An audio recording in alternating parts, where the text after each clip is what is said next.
It's 10 o'clock, so let's get started. Today I'm going to talk mostly about cost-benefit analysis. I'm trying to broaden this to decision analysis proper, but that broadening is going very slowly. I'm going to start with fairly dry stuff about efficient pollution. We made a start with it last week. I'm going to talk about alternatives much more in a... The first bit is rather mathematical, but then I'm going to be more intuitive, and I'm going to end with applications on how to actually do this in practice and show results for the London super sewer. This is where we are. This particular lecture sits awkwardly in the sequence because you should do decision analysis both before and after valuation.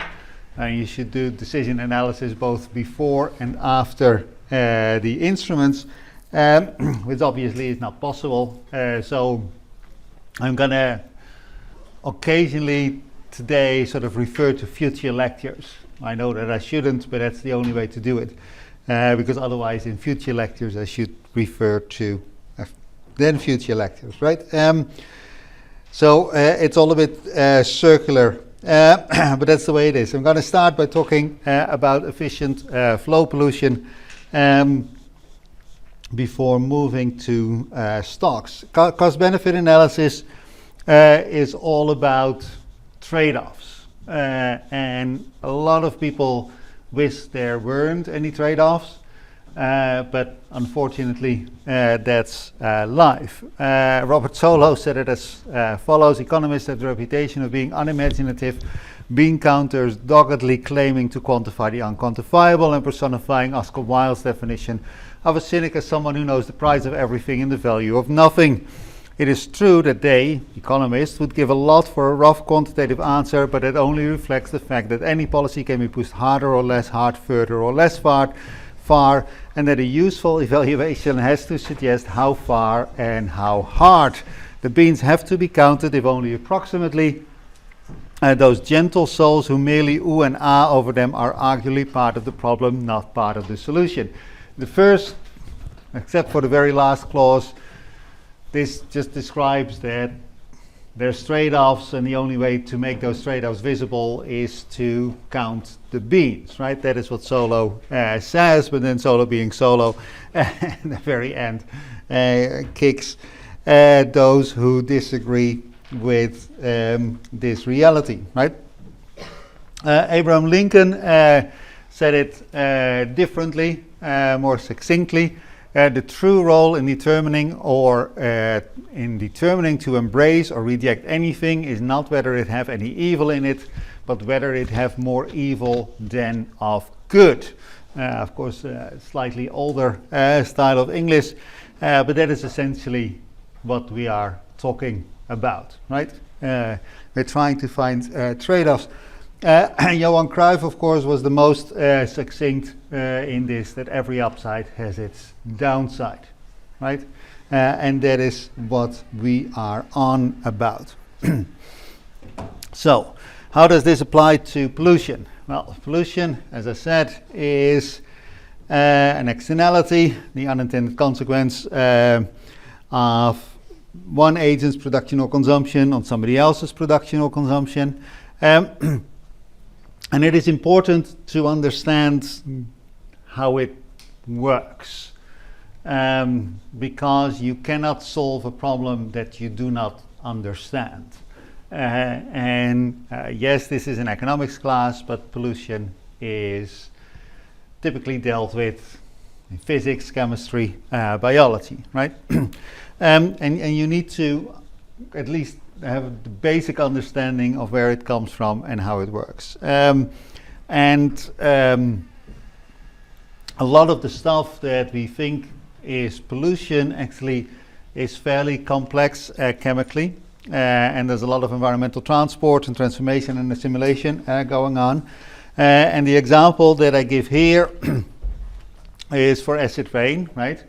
What you have in coal is just atoms of sulfur in some sort of combination with carbon and hydrogen, right? Then when you burn this, when you oxidize the coal, you form sulfur dioxide, which is actually, I mean, sulfur in coal is completely innocent, right? Sulfur dioxide in the atmosphere is also completely innocent. But there's a lot of oxygen in the atmosphere, so the sulfur dioxide becomes sulfur trioxide, right? It steals oxygen atoms from somewhere else. And then when it sort of gets into contact with water, it's only at that point that it becomes sulfuric acid, and it's only at that point that it actually becomes damaging to the environment. This of course means that there's transport going on, that the place where the damage happens is not the same as the place where the sulfur originates. Of course, the place where the coal is burned is not the same as the place where the coal is mined. So there's all these things going on. There's all sorts of things slapped around the planet, slapped around the country. And then things are transformed from innocent substances into contaminants. And all that means that actually you have problems popping up far from the origin of the problem, and that means that you actually need to understand this in order if you're gonna solve this. Pollution also obviously depends on whether these contaminants enter a pristine environment or one that is already damaged. A little bit of sulfur is not at all bad. A little bit of acid rain doesn't do a lot of harm, but if there's already a lot of sulfur or other acidifying substances in the background, then the damage gets much worse. Unless, of course, you go to the situation where everything is dead already, then you can dump more sulfur on it because no more damage can be done, right? So you have this sort of this S-shaped relationship between the additional pollution and the background concentration. And that, of course, greatly determines the impact at the margin, right? So you need to know these sort of things.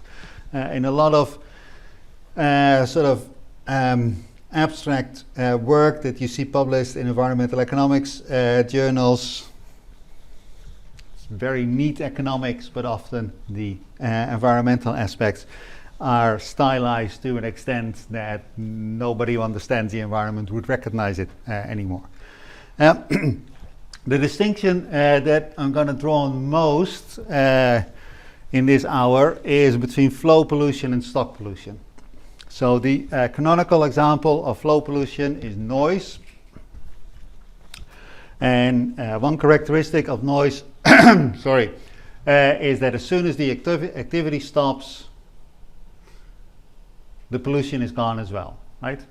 So this morning, you may have been woken up by a car, by your neighbor who gets into his car very, very early in the morning, say at 5, and that woke you up, right? But as soon as the car has left the street, the noise is gone, right? So that is flow pollution. Activity stops, pollution stops. You might still be annoyed at 5:30 in the morning, right? But not much longer than that. Stock pollution is very different. And the canonical example of stock pollution is nuclear waste. So if you make electricity with nuclear power, with fission power, right? You generate nuclear waste, and that waste material, depending on how exactly you do it, will still be there 10,000 or maybe 40,000 years from now. And even if we stop using nuclear power today, then that nuclear waste will still be there 10,000, maybe 40,000 years from now, right? And that is the crucial difference between flow pollution and stock pollution. Flow pollution, you stop the activity, the problem is gone. Stock pollution, you stop the activity, but the problem is still there, right?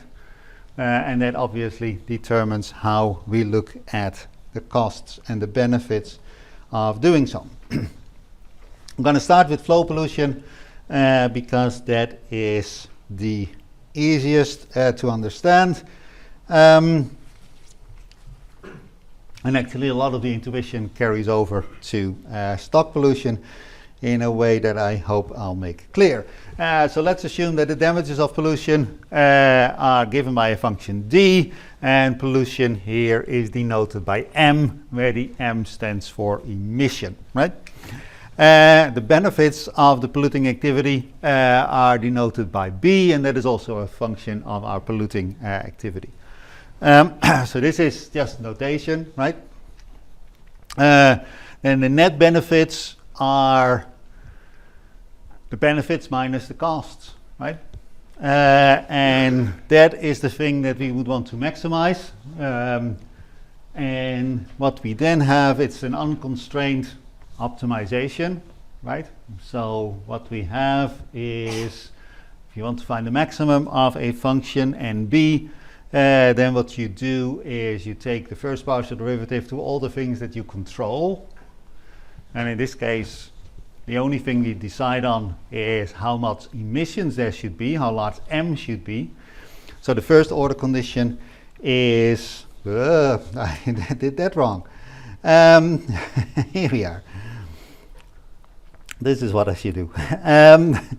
The first order condition is that the first partial derivative of the objective to the thing that we decide, m, so d and b, the m should equal 0. D and b, nb is b minus d, so the first partial derivative is db dm minus dd dm, right? That should equal 0. We bring one of the two to the other side of the equation, and what we have is that the costs at the margin should equal the costs at the margin should equal the benefits at the margin, right? This is simply an equimarginal principle or an arbitrage principle. You can also do this graphically.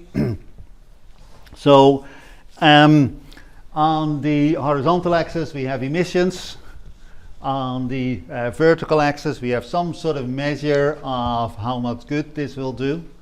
And this is the total private gains from the polluting activity, and that sort of starts bending down at one point. So the crucial thing here is to note that pollution is an externality. We don't pollute for the sake of pollution, we pollute because this brings benefits, because we want to do something with whatever benefits are generated. So going back to the example of sulfur emissions, a lot of the stuff comes out of power generation. So the private benefits that we here talk about is about the use of electricity, right? Which is obviously useful because your laptop wouldn't work, your mobile phone wouldn't work, your television wouldn't work, your fridge wouldn't work without electricity. So those are the benefits of sulfur, essentially, right? And the more electricity we use, the better, right? But at a certain point, you stop using more electricity because you have to pay for it, presumably. And your house is well lit, you have all your appliances running. Why would you want to use more electricity? Would you want another stereo to make even more noise? No, because there's enough noise in your room already. Do you want another screen to look at? Probably not, because you're getting dizzy from all the screens that you're looking at already, right? So at a certain point, there is no use to you for using additional electricity, or rather, there is no use to you for using additional electricity given the cost of the electricity. So at some point, these private benefits must come down, right? The cost of using more electricity and therefore emitting more sulfur must go negative at the margin at some point. If they weren't, we would all be using infinite amounts of electricity. This obviously we do not, right? So that is how the private gains curve, the total private gains looks like. And then you can take the slope of this particular curve, and then what you find is that you stop at that point where the total benefits start sloping downwards, which is the same as saying that the marginal gains become negative, right? And if you're rational, you stop exactly at this point, Q prime. Now that is the private side of the story. This is why we, in this case, use electricity and thereby cause acid rain. There's also losses from this. That is all the damage that is done by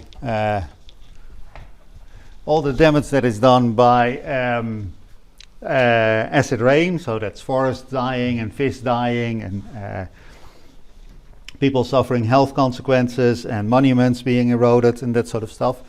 And that is presumably given by this green curve here, which is strictly negative. So the gain is a loss, right? It's sort of the assumption here is that these private gains of using electricity and the social losses, the damage to the environment, can be expressed sort of in the same unit. And we're going to talk about it for 3 weeks, starting next week, how to exactly do that. So suspend your disbelief and say, well, this can be done. And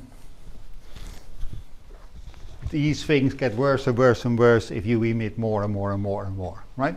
And actually, they accelerate. Now, the difference between the green and the brown are your net gains, right? So if we emit little, the gains are substantial and the losses are very minimal, right? So first the red curve, that's the net gains, go up. But if we emit a lot, then the social losses are very high and the private gains are actually negligible, right? Or actually become smaller and smaller and actually start going down here. So the difference between the curve are your net gains, and that obviously in this curve also tops out. Now the point where this curve goes flat, right, that is where you find your optimum. So if we're to the left of the optimum, then doing more would actually bring net gains. If we go to the right of the optimum, then actually doing more will bring net losses. And there's two ways of doing this. You can either look at the point where the red curve goes flat, that is where its slope is 0. And that is shown in this graph here. But that is actually equivalent because this is just the sum of the gains and the losses. The marginal net benefit goes to 0 at exactly the same point where the marginal costs equal the marginal benefits. And an important thing to note here is that if we ignore the implications for the environment, this is how much we would emit, right? Whereas if we include the externalities, this is how much we should emit, right?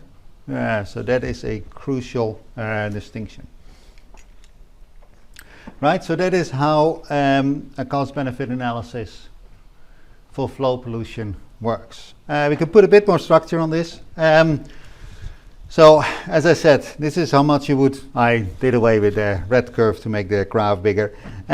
This is how much you would emit if you ignore the implications for the environment, that's Q prime. This is how much you would emit in the social optimum, Q star. And then we have these 4 areas under the curve, right? So area B is this area here. is, environmentalists hate me, the optimal level of environmental damage. Right? Why is it this way? Well, the green curve here is the marginal social losses from emissions. So this is the environmental damage at the margin. So the integral under the curve is the total environmental damage, right? And in the optimum, that is greater than 0.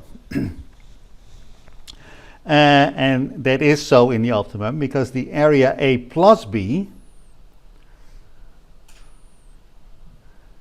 is the area under the private gains curve of the emitting activity.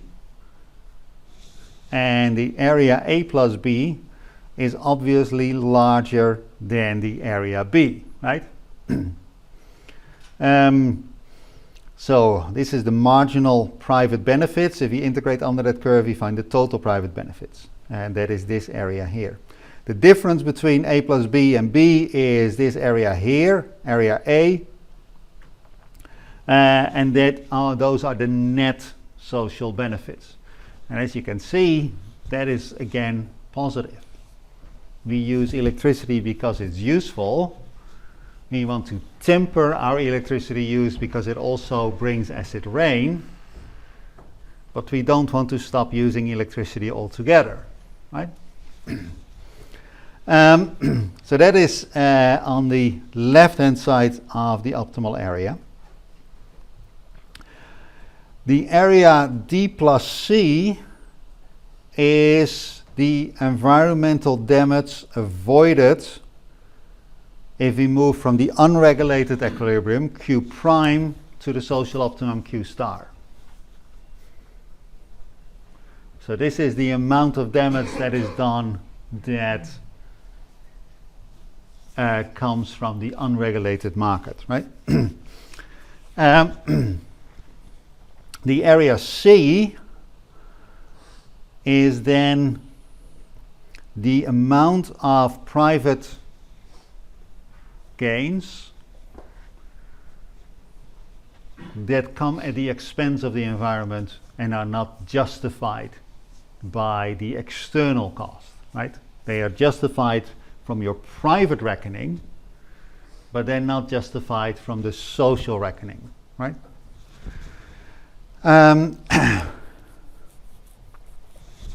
Right, so that is what these areas mean. Now, and how this graph should be interpreted, and it sort of gives you a sense of the basic costs and benefits that come out.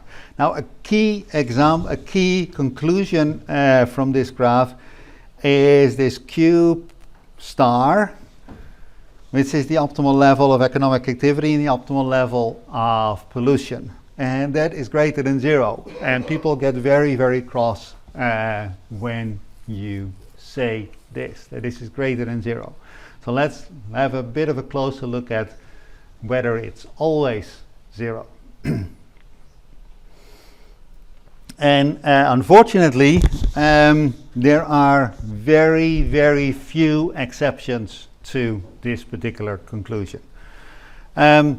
Because if you go back to the example of acid rain, if the only way to get rid of acidification, the only way to get rid of sulfur emissions is by stopping the use of electricity, then you can, I think, rightly say we're not going to do that, right?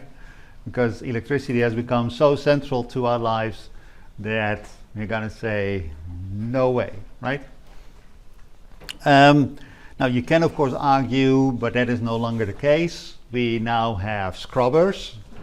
If you put a scrubber on a power plant that burns coal, then you can remove 99% or so of the sulfur that comes out. So that's not, but only 99%, right? Not everything. And then you have actually the sulfur then doesn't go into the atmosphere but becomes essentially solid sulfur, and you have big heaps of sulfur lying around. Or you could say we can switch to solar power, right? Solar power definitely does not emit any sulfur. But solar power has its other problems. Solar panels are actually full of very nasty chemicals, lots of heavy metals and other things. And of course it has rare earth materials in them. Everybody's worrying about the import of rare earths from China and what it would do to the market power of China in this market. But the reason that rare earths are called rare earths is because they are very rare. And that means that you need to process lots and lots and lots of material to find a tiny little bit of these rare earths. So this is mostly done in open cast mining. It's incredibly environmentally destructive to do this. So you could say, well, we could perhaps get rid of all the sulfur in our electricity, and actually in Europe we have gotten rid of most of the sulfur in our electricity. But that causes other environmental problems. And the only way to stop polluting the environment is to not do anything, right? And obviously the cost of that is very, very high. So for those basic reasons that it is difficult to get rid of the final bit of environmental pollution, it almost automatically follows that we should be at least be polluting some things, right? And there is this other thing that I alluded to earlier. So the way to think about this is that if you want to reduce your pollution by a little bit, that is not going to cost a lot, right? But pushing pollution to zero is going to cost a great deal, because that's much, much more difficult, right? So that is the argument I just made. The other side of the argument is that if we don't do anything about environmental policy, then the environment gets very dirty and the damages are very high, so there's great benefits from reducing pollution. But if pollution is almost zero, then pushing it down further actually will bring very few benefits. So the marginal cost of emission reduction is really shaped like this, that the first emission reduction is cheap, but the final emission reduction is very expensive. The first emission reduction is very beneficial, but getting rid of the last bit of pollution actually brings very few benefits at all. So these two curves, they may not be linear, they may not be where I drew them. And I did not put units on the graph, so you can't dispute them, but the shape may be different, the location may be different. But the basic structure must be like this, right? And that means that you're almost always going for what a mathematician would call an interior solution. It's rarely optimal to leave environmental pollution just run unregulated, but it's also very difficult to argue that environmental pollution should be zero, right? It must lie somewhere in between. Now the objection that some people have to this reasoning is so-called assimilative capacity in the environment. And assimilative capacity essentially means that there's a certain amount of contaminants that you would put in the environment that don't do any damage whatsoever. That means that your benefit of emission reduction curve, your social losses of emissions, shifts to the right. Because what we now have is that the first bit of emissions doesn't do any damage because they're broken down chemically before they can do harm, or they're absorbed biologically without doing harm. If that is the case, then you can actually have a bit of emissions that don't do any damage, not in total, not at the margin as shown here, but start doing environmental damage afterwards.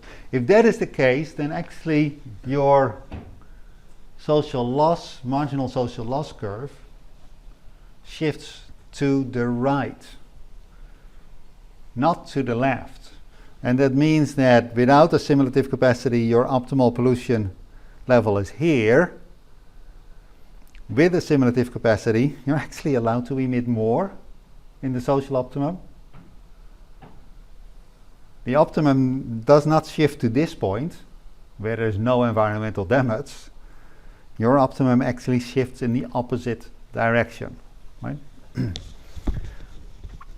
So, optimal pollution is greater than 0. Optimal pollution is also greater than the assimilative capacity of the environment. You want to start a fight with somebody in the pub, this is a good way. So, that was flow pollution. Now let's look at stocks. And here the mathematics becomes more involved. The intuition stays exactly the same. And there's one additional intuition that is added. The benefits of the pollution activity are still B, and that's a function of M, where M is for emission, right? The damages of the pollution are now do not depend on the emissions, but depend on the stock of pollutants, say in the atmosphere, or in the soil, or in the water, right? Let's leave that aside. And that stock of pollutants is governed in this example by a first order difference equation. That is, the stock of pollution is equal to the stock of pollution in the previous period, but some of the material disappears, right? So if you have 100 tons of sulfur in the atmosphere, then by natural degradation, a few days later, a day later, you have only 90 tons of sulfur in the atmosphere, right? That is how to think of it. Normally we think of T, and then when you think of sulfur, actually all of it is gone, right? Sulfur doesn't stay that long in the atmosphere. When we think of nuclear waste, your delta is actually so small that after 10,000 years, half of the material is still there, right? So delta is very, very small. If you're talking about CO2, then after 100 years, about half of it is gone, right? So this is the stock of pollution, how it would evolve if there were no emissions. But of course, we keep adding to this, and that is where the emissions pop up, right? So you can also see this as an investment equation, or the equation of motion of investment. We have the capital stock, we have depreciation of the capital stock, and we have new investment, right? Obviously, this is disinvestment, right? This is negative capital. This is a capital bad rather than a capital good. The net benefits now become the current benefits at every point in time, which is still the benefits of the polluting activity minus its damages. And because we now have a stock pollution, we essentially have a dynamic problem. We should actually do this over time. And what we then want to maximize is not the net benefits, but the net present value of those benefits, right? So that is the insertion that I have here. Net present benefits are defined as the sum over all time periods of the benefits of the polluting activity minus the costs of the polluting activity, and of course that should be discounted to today. And I put in the row here, but you may also see that as an R, right? This is a discount rate. Now, what are the first order? It's still an unconstrained optimization, so we can still do have that the first partial derivative should equal 0. So that is what we do.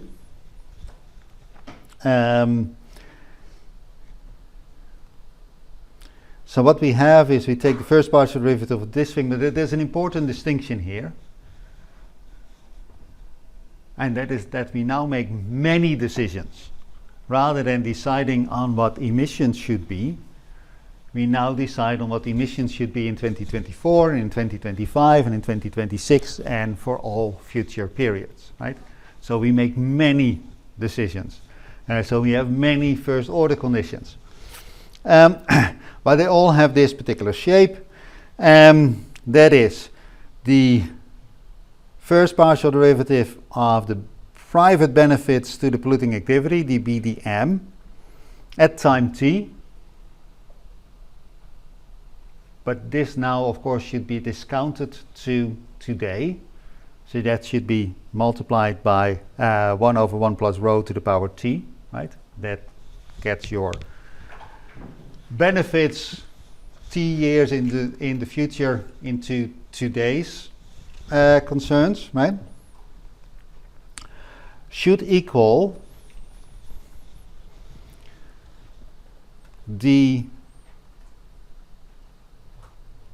recall the decision that we're making is how much to emit at time t, right? So what we should have there is the dm sub t, but d is not a function of m, so we should apply the chain rule. D is a function of a, so we have dd, dA, dm, right? Still with me? And this should be evaluated at all points in the future. So what we have here is that we first do it for, say that t here is 2025, or emissions of next year. So what we should have first is the damage that is done in the year 2025. But then the pollution lingers, so we should also have the damage that is done in the year 2026, right? So that is where the S starts running. So S is 1, and we are in 2026. S is 2, we are in 2027, and so on and so forth. And we have the D, the A, the M all the time. And we know that this thing does not change, right? This is not running. What we're interested in is how much benefits we get from emissions in 2025, and how much damage that does in 2025, in 2026, in 2027, and so on and so forth, right? And that, of course, should all be discounted with a discount factor 1 over 1 plus rho to the power t plus s.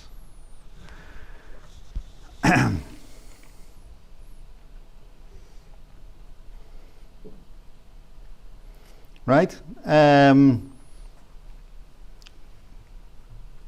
Now, a good thing here is that here we have 1 over 1 plus rho to the power t. Here we have 1 over 1 plus rho to the power t times 1 over 1 plus rho to the power s, right? So 1 over 1 plus rho to the power t drops out of the equation. So that helps somewhat. So that is how I got rid of the discounting here. This thing is still here, right? The t has disappeared, but the s is not. And if we have a first order difference equation, then this expression here actually becomes fairly simple. So we emit stuff today, say 100 tons. Then next year, 1 minus delta of those 100 tons is still there. And the year after, 1 minus delta squared of that 100 tons is still there, and so on and so forth, right?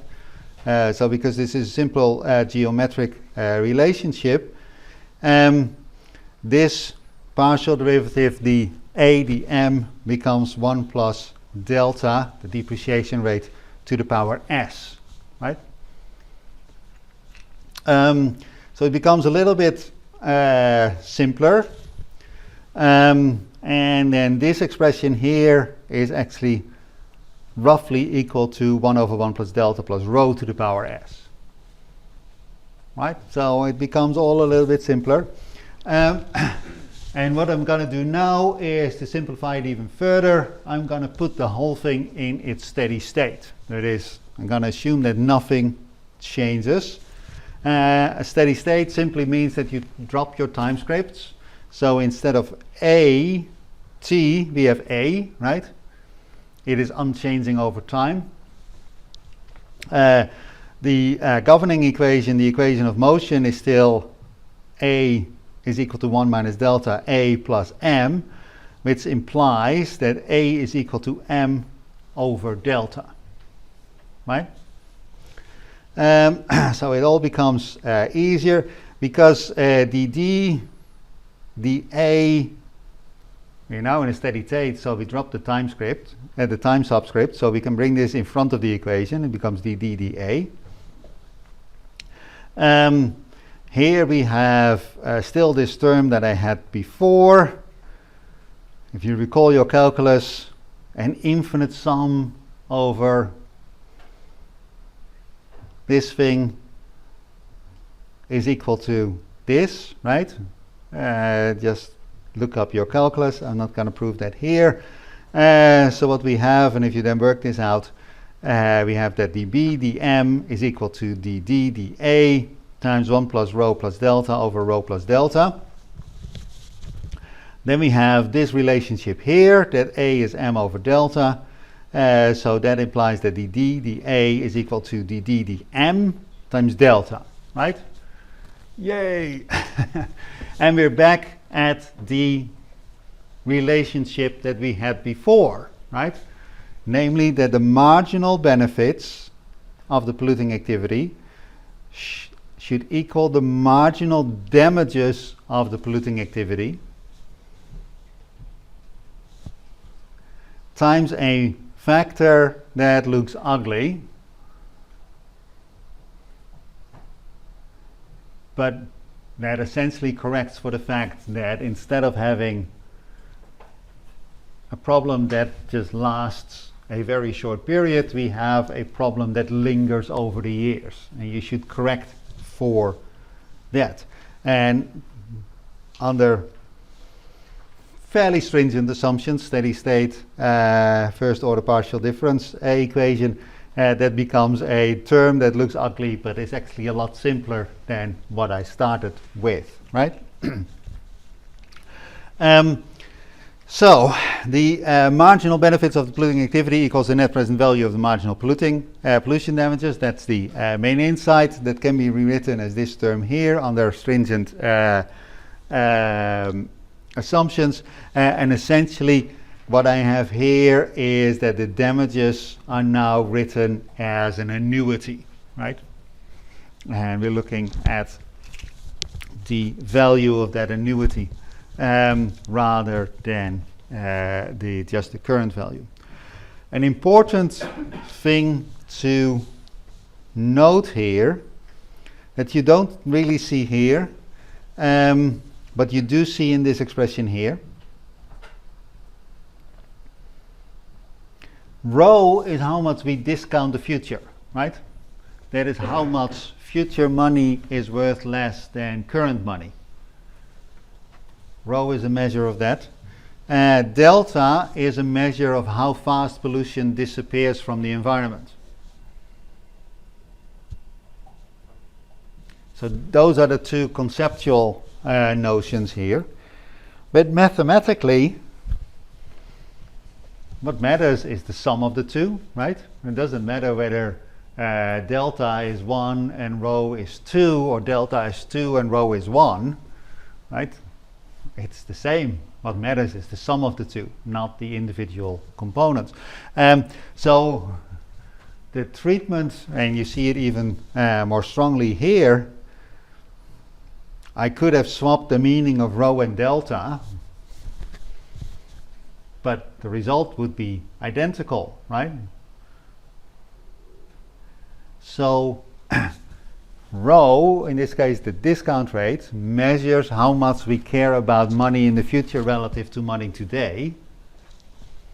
So essentially, and rho is positive, and that means that essentially we care less about the future than about today.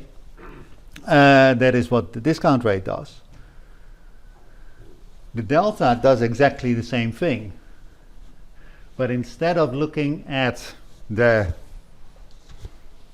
relative worth of monetary gains now and later, it sort of says, yeah, but the problem disappears, right?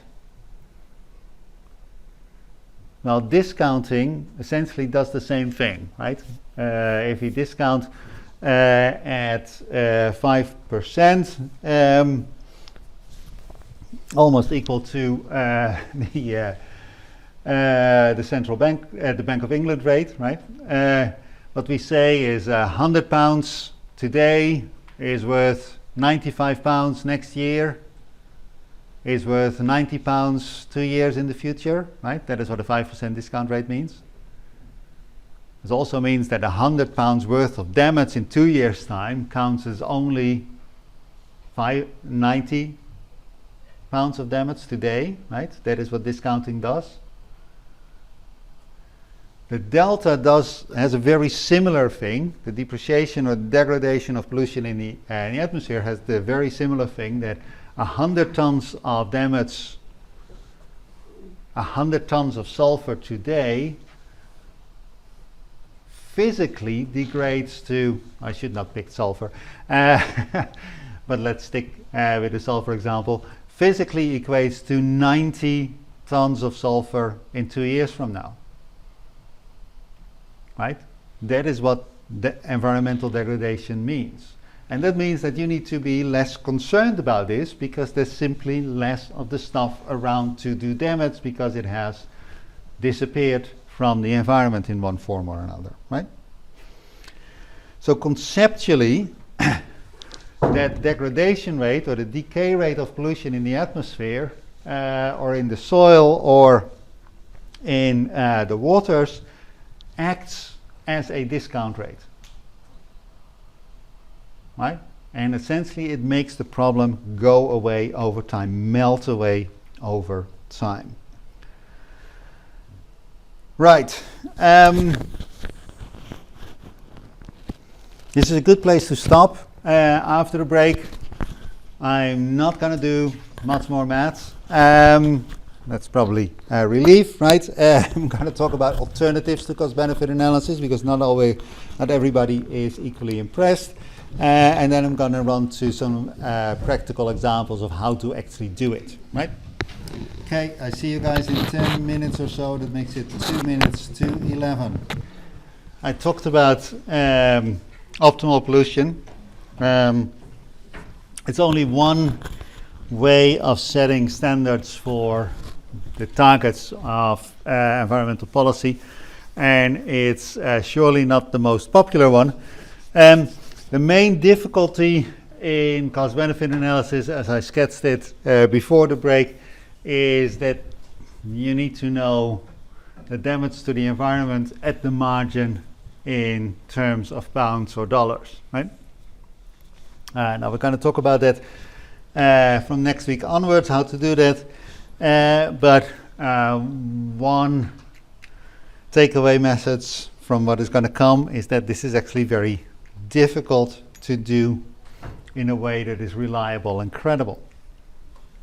So people have come up with alternative ways of standard settings, and intellectually the one that is most favored is so-called multi-criteria analysis.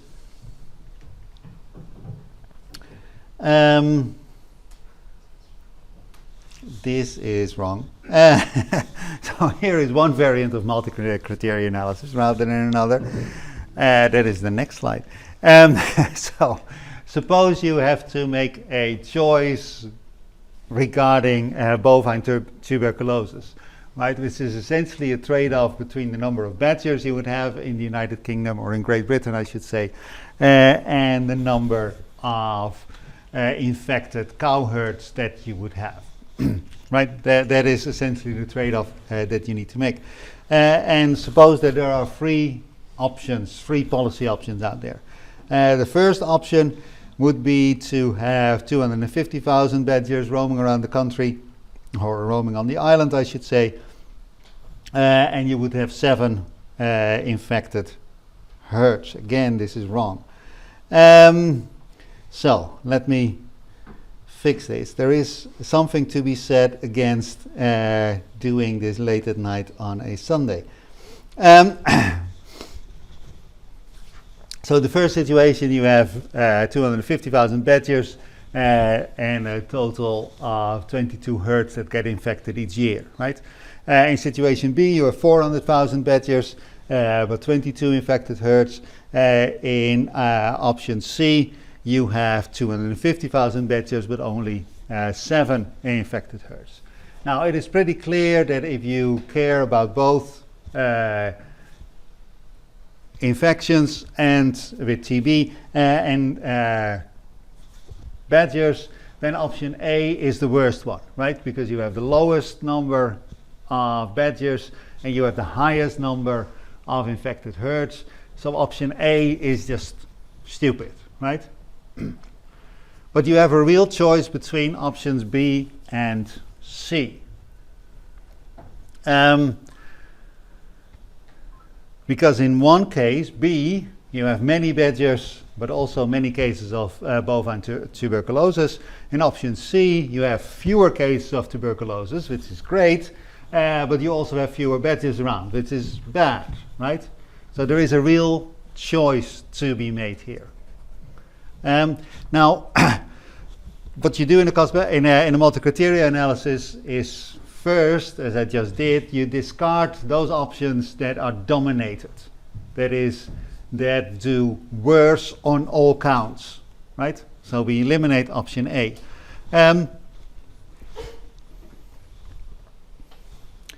That is what I just deleted an entire slide. That is what is going on. And I did not do that yesterday evening. I did that this morning.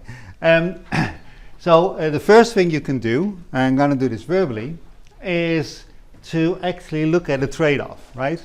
So if you compare option C to option B, what you would see is that the difference for infected herds is 15, right? The difference for number of badgers is 150,000, right? So the trade-off really here is between one additional herd versus 10,000 additional badgers, right? That is the choice that you need to make. Now, a herd consists typically of around 200 head. So the trade-off really here is between one cow versus 2,000 badgers. And if you think that a cow is worth more than 2,000 badgers, then you should go for option C. If you say all animals are alike and a cow is equivalent to a badger, then you should go for option B, right? So that would be one way of doing multi-criteria analysis, and that was on the slide that I stupidly deleted earlier. So that is one way of doing it, and essentially what you do is you establish the break-even point, the exchange rate, in this case between cows and badgers, and then you say, well, am I credibly to the left or to the right of this exchange rate? Is one cow worth more or less than 2,000 badgers, right? And I don't know the answer to that. I like cows, I like badgers too, and I have never seen 2,000 badgers and never have to make a trade-off between 2,000 of their lives and the life of one cow. And I would not know how to do that, right? So that is one option. And that's one variant of multi-criteria analysis. And you can look through the literature, how much people care about one animal to the other, or something like that. The second variant on multi-criteria analysis is to say, well, I don't know. I'm only an analyst. I can sort of like calculate the break-even point. It's 1 to 2,000. I'm gonna let a group of people decide whether a cow is worth more than 2,000 badgers, yes or no. And we could do that by raising our hands, right? And that is the second way of doing a multi-criteria analysis. The problem with this second option is it is very simple when you have 2 dimensions, because then you can just take a majority vote. But it gets much harder when you have multiple criteria to and multiple options to choose from. So this came out, I believe, yesterday, but it may have been on Saturday. And we're returning to milk. This is sheer coincidence. What you're looking at is 5 alternative sources of milk, what some people would say milk in quotation marks. What they do for greenhouse gas emissions, what they do for land use, and what they do for water use. And again, as a first step in the multi-criteria analysis, you would exclude the dominated option, right? And what you see in this graph is that dairy milk is actually the worst on all 3 scores. It performs worse than the 4 alternatives, regardless of what criterion you look at, right? So dairy milk should be disregarded. Of course, this immediately tells you that this picture is incomplete because the cost is not included. Dairy milk is much cheaper than its alternatives, right? But if we disregard the implications for your wallet for the moment, we should disregard dairy milk. But then if you compare the other 4 alternatives, actually they do not rank in any obvious way. They rank on each of the 3 criteria, but if you put the 3 criteria together, it is not at all the case that rice milk is always better than oat milk. That just doesn't happen, right? Because rice is better on some scores, worse on others. Similarly, if you compare rice to soy or rice to almond, it is worse on some scores and better on others. And ditto, if you compare soy to oat, soy to almond, or oat to almond, it is worse on some scores and better on others. So there is no obvious ranking here, right? Now, if you then throw this to a group of experts or a group of lay people, you can have them vote, right? And that is essentially what most multi-criteria analysis does. It lets people vote on the different alternatives. But then you also get into, like, how should we vote? Should it be simple majority? Should it be ranked alternatives? Should it be, and so on and so forth, right? So you can imagine that there's many different variants of multi-criteria analysis. The first step is always throw out the options that are dominated. But once you're left with this, then you should define a group of people that decides on how to rank things. And you should decide on a rule on how to aggregate those votes amongst those people. And I'm going to stop here because we could talk for 8 or 10 weeks about all the different variants that are there.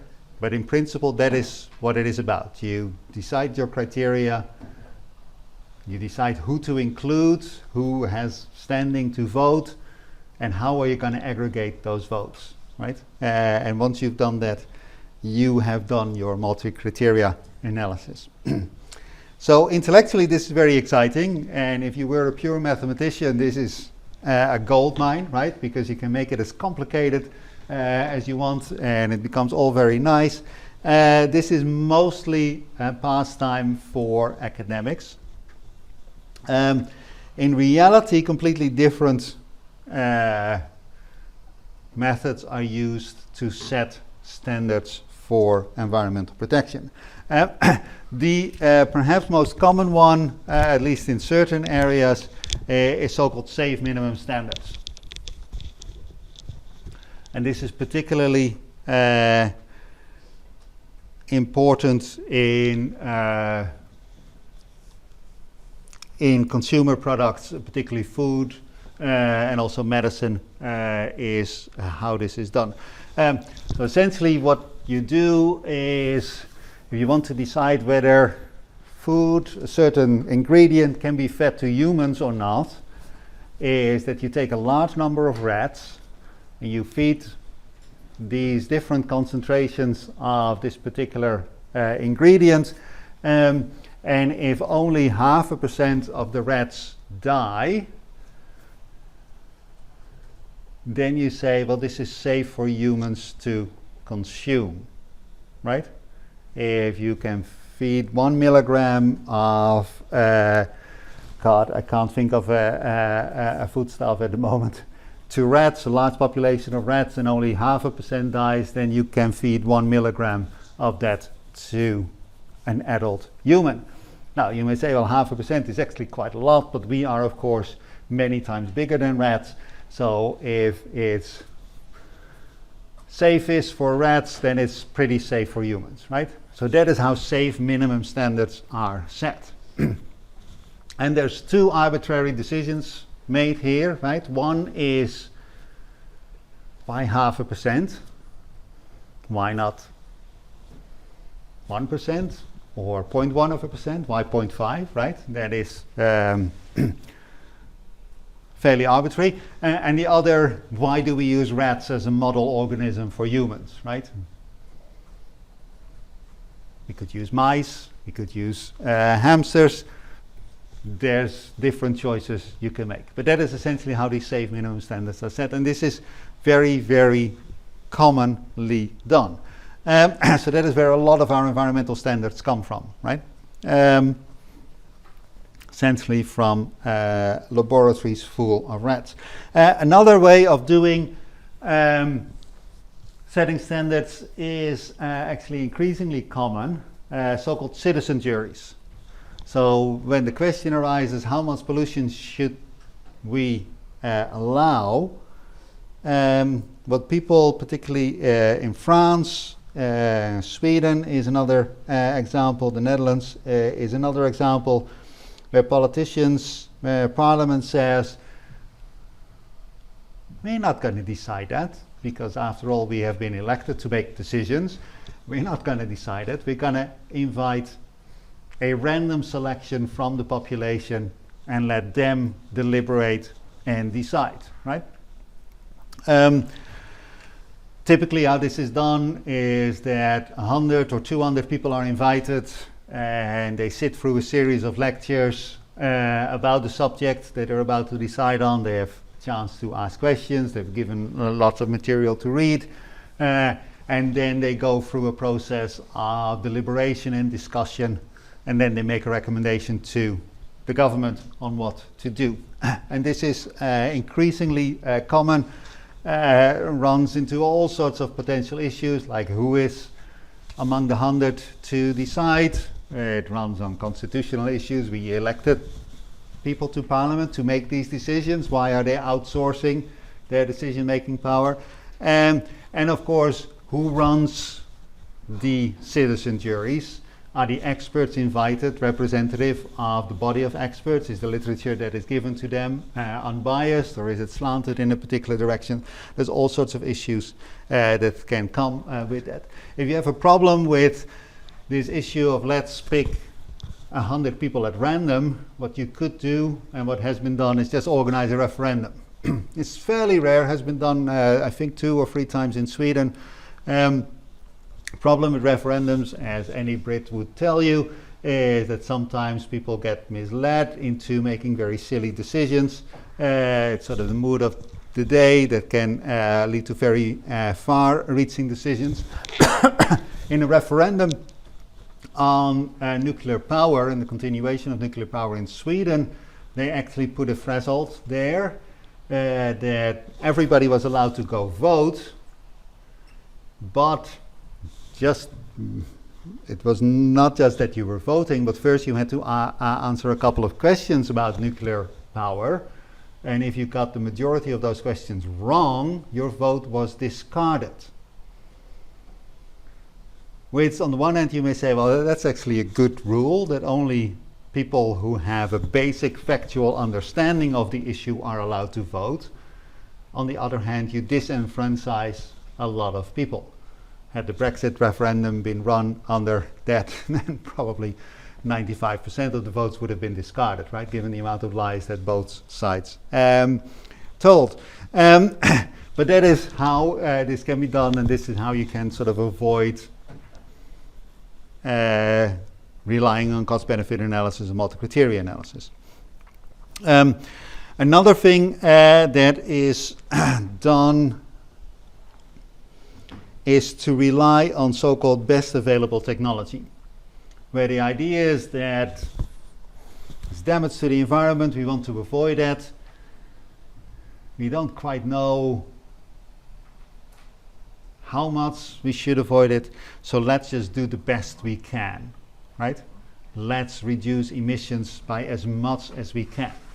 And that would then be using the best available clean technology. The problem with this criterion, it may sound appealing, is that if you give an engineer the task to come up with the best technology to avoid as much emissions as is feasible, engineers salivate over that, right? That is a nice challenge, and they will come up with a very fancy solution that avoids most pollution but would also be exceedingly expensive, right?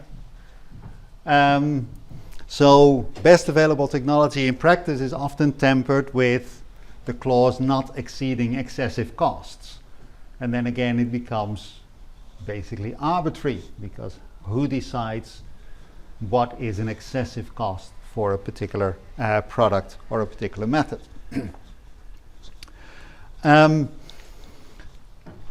On the European continent, people often follow the so-called precautionary principle to set standards for environmental pollution. And that works sort of the same as safe minimum standards. The idea here is that it's better be safe than to be sorry. And it's hard to disagree with that. And precautionary principle is essentially, well, we're not quite sure whether something would do damage, or we're not quite sure how much damage would be done, but some damage would be done, and therefore we're just going to ban the substance, right?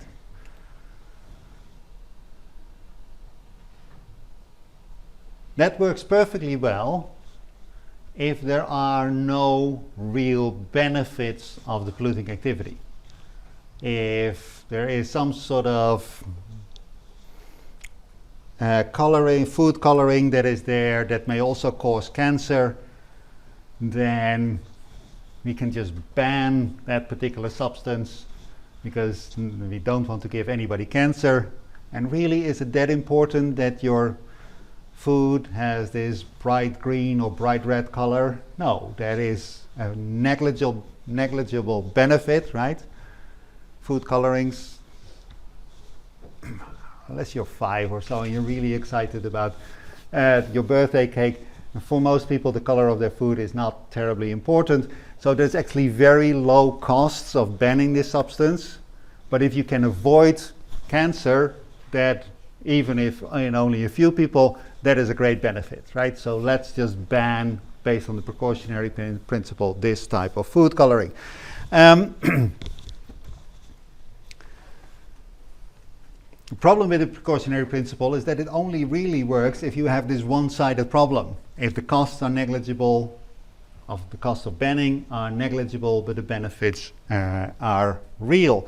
And the precautionary principle has actually been used, particularly in Europe, but also in this country, to actually very detrimental, environmentally detrimental consequences. Based on the precautionary principle, a lot of pesticides, new pesticides, are banned for use in agriculture in Europe, including in the United Kingdom still.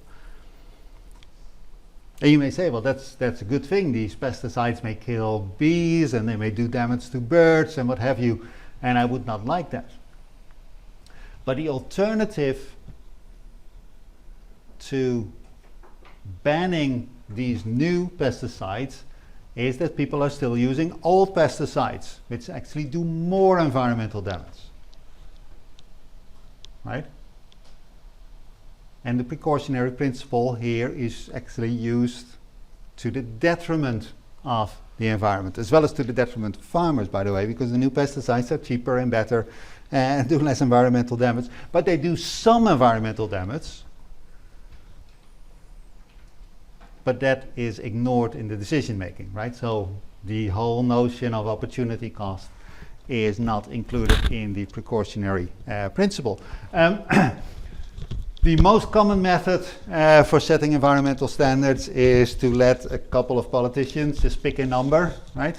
Most of the standards that we have set is not based on any formal analysis, but comes sometimes just out of the feverish dreams of one politician, and sometimes out of power play between different factions in Parliament, but it is fairly arbitrary. Now, there's one final word I need to say about this, and that is cost effectiveness analysis, which is sometimes sort of touted as an alternative to cost benefit analysis or an alternative to multi-criteria analysis. That is just wrong. Cost effectiveness analysis essentially asks the question, given that I have set a target, what is the cheapest way of achieving that target? Which is a very useful type of analysis, but of course it does not answer the question what the target should be, right? And so don't fall into that trap. So let's look at how to apply cost-benefit analysis. What are the principles there? And then I'm going to look at one particular example that tells you how this is done in reality. And that's of course just one example. So the application of cost-benefit analysis to environmental problems was pioneered by this man here, John Crutilla, of Resources for the Future. And really this originated in environmental problems and was later extended to other decisions, other areas of public policy. And essentially it is a tool to inform decisions about public expenditure, not just at one point in time, but over time. And what you want to do is just systematically count all the costs and all the benefits to society, not to any private party, where benefits are anything that increases welfare, particularly human welfare, and costs are anything that decreases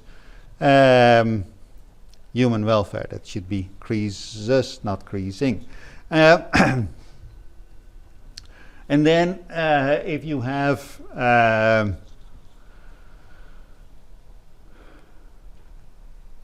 a discrete number of projects, 1 or 2 or 3 or 4, then you would recommend those projects where the benefit cost ratio is greater than 1.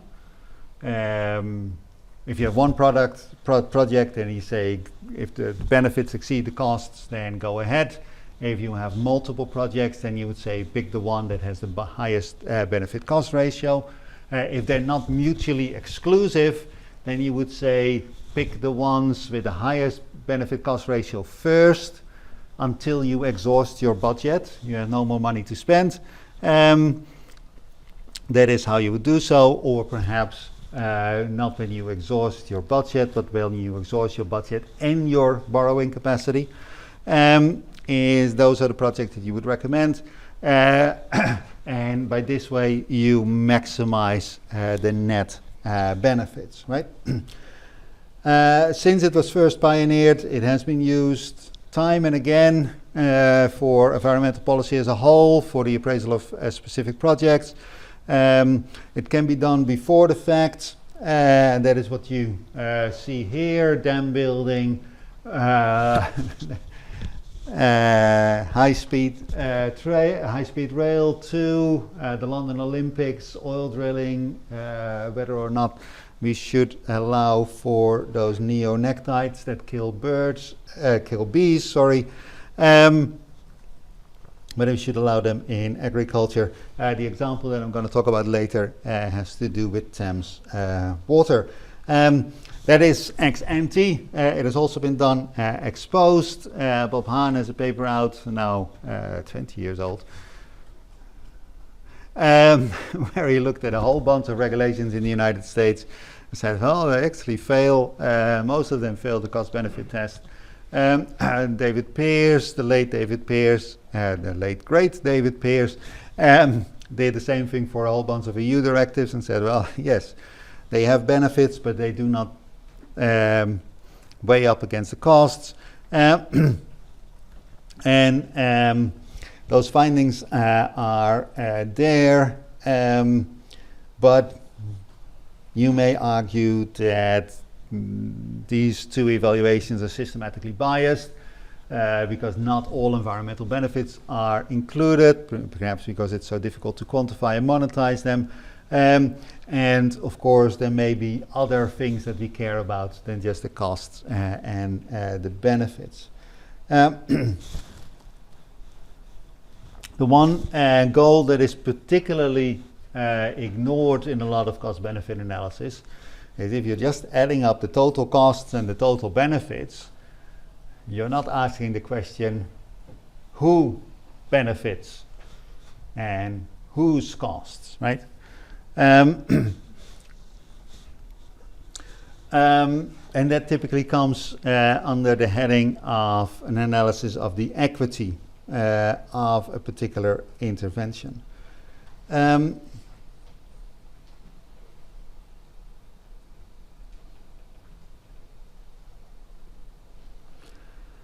Now, the problem with putting these sort of considerations into the cost-benefit analysis is, A, it gets more complicated, but you could also say, well, this is actually a different question.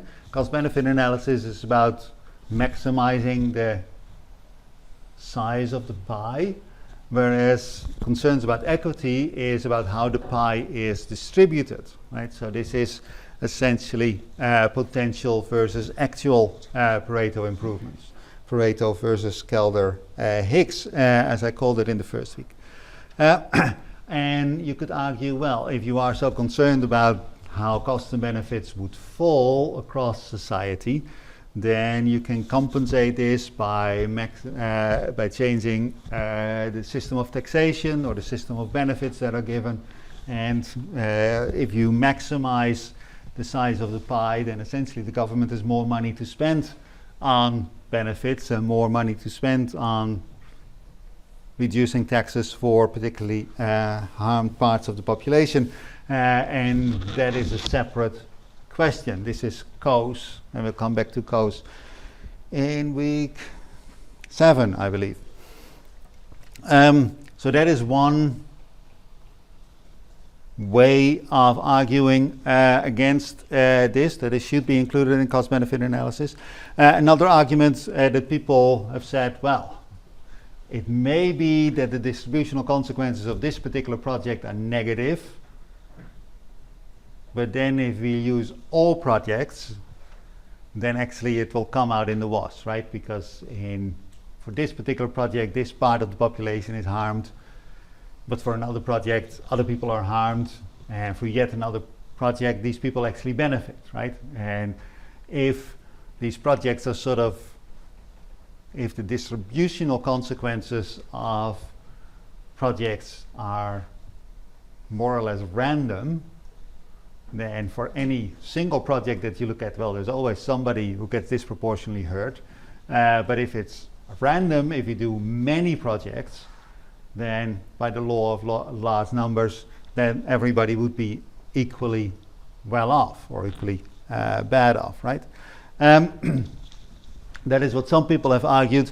I'll come back to this in week 11, that there's actually very good reasons to believe that the distributional consequences of environmental policy are not randomly distributed among the population, right? And we'll come back to that. So this is not an argument that I believe at all. But the important thing to take away here is that cost-benefit analysis does not dictate policy, right? It is a tool to inform policy, but it's not sort of a technocratic thing that, we ran the computer and here are the answers and now we're going to do it, right? You should always critically evaluate this and say, well, this was overlooked and perhaps we should not think of it too much. We should take it as one input to our decision, one piece of information, but not everything. I need to hurry up. I have only 20 minutes left. So what do you do in an applied cost-benefit analysis? Essentially, you do 10 things, and I'll go through all 10 for the super sewer. First, you need to justify why you want to do something in the first place, right? Then the second thing is that you need to identify all the things that you could do against this particular problem. And you should also always include what happens if you don't do anything, right? Because doing nothing is always an option, right? And you should actually compare it against that. Then you should decide on what benefits and whose benefits, what costs and whose costs. Identify all those impacts. This is still all fairly qualitative, but in step 5 comes the hard part. You would actually, for each of your proposed or considered interventions, you need to quantify all the costs and benefits. And then you need to put all these costs and benefits in monetary terms. And that is the stage of a cost-benefit analysis where actually it becomes very technical and very difficult. And then you need to discount everything to present values. That's simple enough. You add it all up, simple enough. Then you need to test whether your conclusions are sensitive to assumptions, right? What you'll find is that some assumptions, doesn't matter what you put into your model, you always get the same result. Other assumptions you will find is that you put different assumptions in your model and you get very different results, and those are of course the assumptions that matter. And then finally you make your recommendation to your client. Now, how does this work in practice? So I'm going to look at the super sewer that is being built in London, and the question is, do we need this? And the answer is yes. I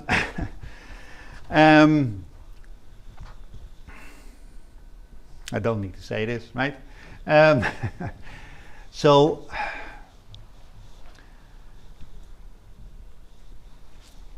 the London was fortunate in that it was one of the first cities in the world to build a modern sewage system. London is unfortunate that this was done during Victorian times. And a lot of the basic infrastructure to deal with people's waste is that it dates back to Victorian times when the city was very different, when technology was very different, environmental concerns were very different, and it's simply out of date. This is not just true for London, by the way, it's true across the country. One particular problem on this island is that a lot of rainwater is also discharged through the sewerage system. And particularly after heavy rains, a lot of water gets into the sewage system and it essentially overwhelms the system. Then the people who operate the sewerage system have two choices. Either they can dump raw sewage onto farms or into rivers and seas, right? And that is of course what we have seen happening time and time and time again over the last few years. The alternative is to keep the sluices closed but then the sewage will run the other way, that is up your toilet, right? And instead of flooding the coast of Kent and the coast of Sussex, it will flood your toilet, and if it rains hard enough, not just your toilet but your entire house, right? And the sewage companies decided that it's better to dump it in the environment rather than in people's houses, right? Now, the number that you see here is raw sewage is discharged into the Thames around 60 times a year. This was before the new monitoring system was installed. The reason that you hear so much about this in the press is not because this is a new problem, but because since the last few years we keep a much closer eye on the problem. That is why it is in the headlines all the time. Before that, it happened just as often, but we just didn't know about it, right? So there's a lot of sewage in the Thames. You shouldn't go swimming. Don't be like David Williams. Don't go swimming in the Thames. It's really, really bad for you. So those problems are there. There's issues with how things look. You've seen pictures of the brown waters on Kent coast. It smells bad. There's health risks. There's fish kills that you see here, essentially because they take away all the oxygen. So the solution that was on the table is to build a new sewer under the Thames, essentially. Here you see it. It is very long, a very complicated project. You need to build in pumping stations, you need to build in feeder canals, and so on and so forth. And the idea is that actually the system would be able to take all the poo in London, which is quite a lot, and actually under most circumstances deliver it to treatment stations where it would be cleaned up. So the pipe that you see here is not just very long, it's also very big. This is a fully grown man, right? And this is the size of the pipe that they're building under the Thames.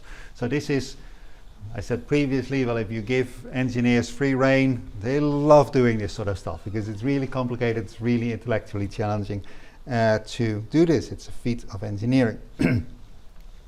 So the second thing that you need to do in a cost-benefit analysis is find those solutions, right? You need new treatment plants, you can upgrade existing plants, you can store things temporarily, and that is actually what they're doing as well, right? The thing that you see at the top there, near Hammersmith and Fulham, that is essentially a big tank to temporarily store excess sewage during big rainstorms, right? Or just after big rainstorms. You need to define a baseline. If we don't build this new super sewer, what would happen? That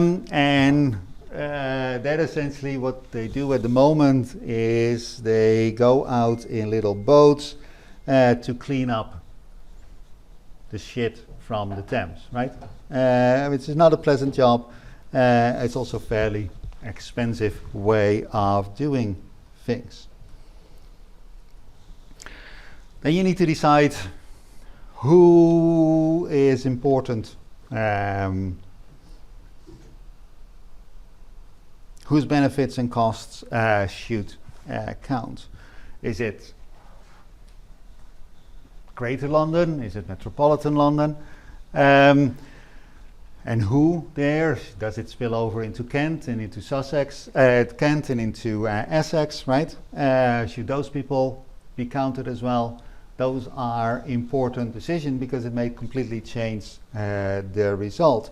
Because this new or upgraded big sewage treatment plant sits outside of London, right? So a lot of the shit is dumped elsewhere, right? Should those people count just as much as the people in London? Do we count residents? I think yes, but of course we heard Keir Starmer earlier this week say that the government should look after its citizens, right? And of course when Theresa May became Prime Minister, she said the exact same thing. I'm here to represent all citizens of the UK. Now, I don't know your passports, but I bet a fair few of you are resident in this country rather than citizens of this country. Who is paying the bill? Is it paid for by the taxpayer, or is it paid for by the customers of, in this case, Thames Water? And the decision here was made that the costs are borne by Thames Water and its client base, that is you guys. Well, I don't know for sure. Some of you actually have indicated that you live in London, but if you live in Brighton, you do not pay, right? Because we are Southern Water, not Thames Water, or Southeastern Water, depending on where exactly you live. You need to identify all the potential impacts. One of the benefits is that you don't need to run those boats anymore. Another benefit is less litter, fewer health risks, fewer fish kills. There are the costs, capital expenditure, operating expenditure. There's other costs that can be included, but in this case were excluded, and that is all the noise and congestion and disturbance and disruption from the consumption, from the construction, the energy that is used in there. All that was disregarded in this particular project. And other things that were disregarded was the effect on archaeological remains, ecological impacts beyond fish were just omitted, and so on and so forth. And this, of course, crucially determines the outcome of the cost and benefits, right? Essentially what you're saying is these things don't matter, or they have zero cost, zero benefit, right?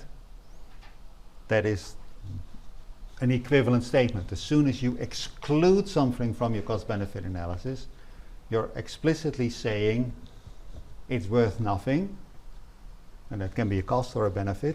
Similarly, if you exclude certain areas from your cost-benefit analysis, if you say we're going to look at metropolitan London, we're going to ignore Essex,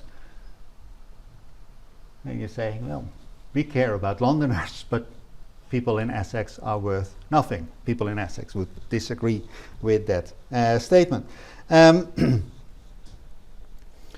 I'm going too fast, right? Then you need to predict the scale of everything. You need to say, we could do this, we could do that, and so on and so forth. What is it all going to cost? What are the benefits? In this particular case, they considered 24 alternative projects. The lifetime considered was 50 years, and they restricted it to 4 dimensions, right? Operating and capital costs, the number of fish kills, the number of health risks days, and the amount of sewage litter. But that is what you need to quantify for 50 years into the future, for 24 alternatives. You need to look at then how many fish are killed, right? And how many swimmers and boaters would be would face health risks. So this becomes very, very complicated, right? An enormous amount of information. And you can sort of like see why they limit it to those 4 things, but at the same time you say, well, but there's other things that are important too, right? There is, of course, a big problem with these things that is actually recognized by the government whenever it does so, and that is that often things are a lot more expensive than originally budgeted. And here you see some of the biases that we've seen. For instance, the capital expenditure, if you're just going to build a standard building, then that is budgeted for 10 million, but then it comes out as 12.5 million, right? That is typically how these things go, and that of course means that if you underestimate your cost, then your benefit cost ratio looks much more favorable than it does in reality. Now that is for standard projects. If you do non-standard things, then of course the costs, the actual costs are much higher than the budgeted costs, and it can actually go up to a bias of 200% or so. And typically delays, maybe that you think you can do it in 10 years, but it actually turns out that you need 15 years, right? And we've seen that time and again. Then, so you've quantified all these things, and then you need to put prices on everything. Talk about that next week and the week after and the week after that. In this case, they said, well, sewage is worth £1.82 for every 1% of total litter. Health risks are worth 38 pence a day. Fish kills are worth 1.51 per event. Those are assumptions that are made. Then you need to discount the whole thing to today. Costs and benefits occur at different points in time. So you need to discount them to the present. Here you see how that is done. And this is just a reminder of how incredibly powerful the discount rate is, right? So if we invest £100 today at a rate of 2.1%, then in 100 years' time, that investment is worth £799. But if instead we invested at an interest rate of 10%, then that £100 today in 100 years' time is worth 1.4 million, right?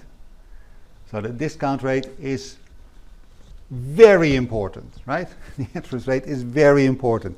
The difference between a discount rate of 2% and 10% is the difference between 800 and 1.4 million, right? Now, discount rate does not work as an interest rate in that you invest money, but it actually works the opposite direction. So a damage of 1.4 million pounds in the year 21-24 is worth only £100 today. If we use an interest rate of 10%, right? And of course, if you use a lower interest rate, then it becomes much more valuable. So whatever you do when you sort of have these long-term projects, 50 years or so, your choice of discount rate is exceedingly important. Then, after you've looked at the 24 projects for the 50 years in your 4 dimensions, then it becomes easy again, because then you just pick the one that has the highest net present value.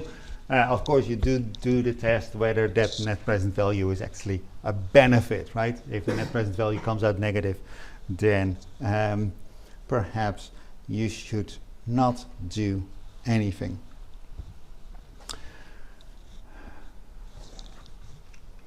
Lots and lots of uncertainties here, so it's not just that you should run your project or your evaluation for 24 projects for 50 years for 4 dimensions, and all the assumptions that you made, like the 1.51 for fish scales.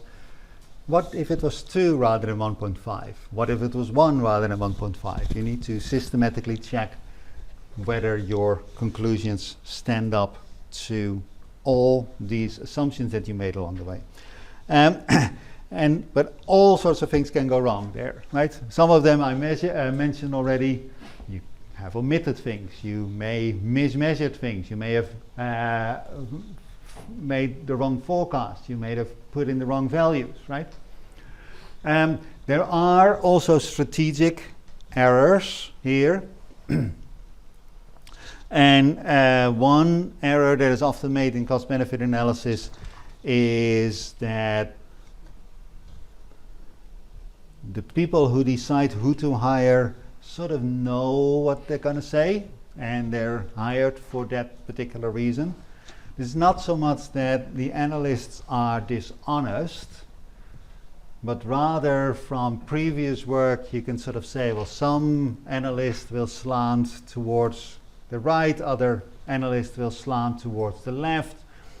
So if labor is in power, they're going to hire those economists who in the past have always slanted to the left to do the analysis for them, and will find a certain conclusion, whereas Tory governments would hire a different set of analysts to do this. And people have a reputation that they tend to find certain things, not because they're dishonest, but there's so many assumptions that go into it that you can always sort of massage your results to one particular direction or another. And of course, people are under pressure to produce certain results, because oftentimes politicos actually have made the decision before the cost-benefit analysis was even commissioned. And then you make a recommendation. So what happened to the super sewer? They actually went for the plan that I just showed you. Initially it was rejected, but then they redid it, right? Talking about bias. And then it turned out that the first attempt, net present value of all projects was negative, but at the second attempt somehow one of them became positive. And the big difference between the first one and the second one was, do we actually include areas outside of London? And they decided for the thing that I've told you about. It was originally planned to be finished last year, but of course there are delays, and now they hope to have it running by next year. So, cost-benefit analysis is useful. Don't take it as a panacea. Don't take it as the final answer to everything. That's it for this week. In the seminar on Monday, we're actually going to do a cost-benefit analysis, right? Not a big one, but a small one. Okay, hope to see you guys then.